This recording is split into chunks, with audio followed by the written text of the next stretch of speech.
So how can you make the iPhone into a writing pad? Let's explain that. So if you're new on this channel, most definitely subscribe and you're not going to miss anything important. So a lot of times you want your iPhone to be a quick writing pad for some random things, right? So for that, you can open up the Notes app and essentially start a brand new note. In here, I want you to select the pen tool icon at the bottom.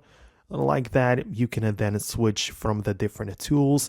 You can change the thickness and color. And right now, you essentially have the full screen where you can draw something in here. You can use your finger and just have anything that you want visualized using the pen and pencil tool.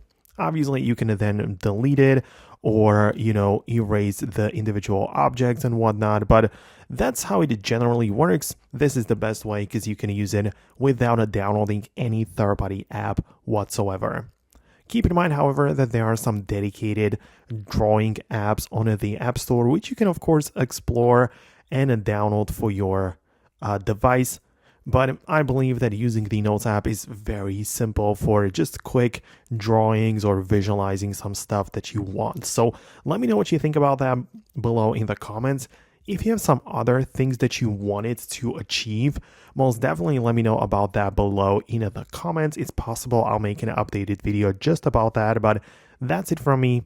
Hit the thumbs up and I'll catch you later in the future videos as well.